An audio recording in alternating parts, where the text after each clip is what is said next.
আমরা আমাদের উপজেলা নবনির্বাচিত যারা হয়েছে আপনাদের আশীর্বাদে, আপনাদের ভোটে ঈশ্বর চেয়েছেন তো কবুল করেছেন। এই জন্য আমাদের পক্ষ থেকে প্রাণঢালা শুভেচ্ছা এবং অভিনন্দন জানাচ্ছি আপনাদের সবাইকে।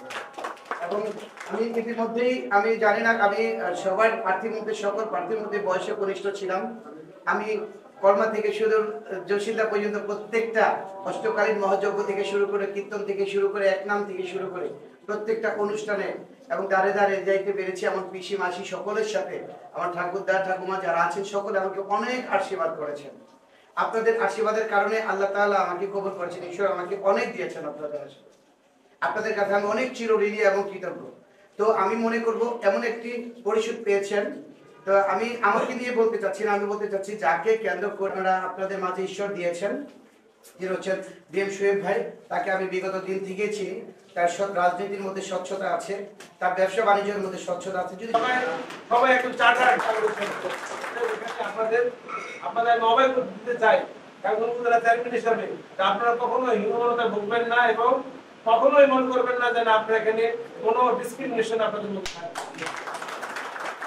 আপনার নিজেদের আগে আসতে হবে, ডিসক্রিমিনেশন থাকলে এখানে আপনারাই করতে হবে, যেটা আপনার অধিকার আপনার আদায় করতে হবে। আপনার অধিকারের জন্য যা করার জন্য আমি বলছি আমার উপজেলা পরিষদ এবং আমি নিজে আপনাদের অধিকারের জন্য যতটুকু ফাইট করা দরকার আমি করবো।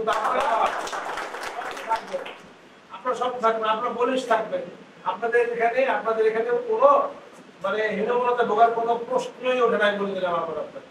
অতএব আমি আজকে আপনাদের সকলকে আবারও আজকে এখানে আমাকে এই সম্মানিত করার জন্য আমি ধন্যবাদ জানাই এবং আরো ধন্যবাদ জানাই এখানে যারা আছেন সকলে বিভিন্ন ইউনিট থেকে আসছেন, ব্যক্তিকর্ম থেকে আপনাদের নিমন্ত্রিত সকলে আপনারা এখানে অনেকে আছেন। এখানে আপনারা চেষ্টা করবেন যে আপনাদের বিভিন্ন যে সমস্যাগুলো আছে একবার পারবো না, অনেকে আমার কাছে দেখা করতে আসছে এবং সেখানে বাংলাদেশ থেকে আপনার রাধা গোবিন্দ মন্দির থেকে ওনারা আসছিলেন ওনাদের রাধা গোবিন্দের মধ্যে সমস্যাগুলো আছে। কিন্তু আমি চাই যে যেটা আপনার হিন্দু প্রতিষ্ঠানের একটা আপনাদের সংগঠন আছে, আপনারা বেছে বেছে প্রায়োরিটি বেসিসে আমাকে দিবেন। প্রায়োরিটি বেসিস যে দেখবেন যে একটু ভালো আছে তাকে না একটু পরে দিই, যে বেশি সমস্যা আছে তাকে আমরা আগে দিই। যাবে হুড়োহুড়ি করে আগে নেওয়ার জন্য। যেহেতু আপনারা আছেন আমি বলবো যে এখানে হুড়োহুড়ির কোনো প্রয়োজন নাই। আমি কেউ আসলে যেমন বাংলাদেশ থেকে আসছে আমি আপনাদের ধরা দিব, ঠিক আছে? আপনারা হিন্দু প্রশ্নের মাধ্যমে আসেন, ওনারাই লাইসেন্স করবে যে কার তা আগে চলে যেতে।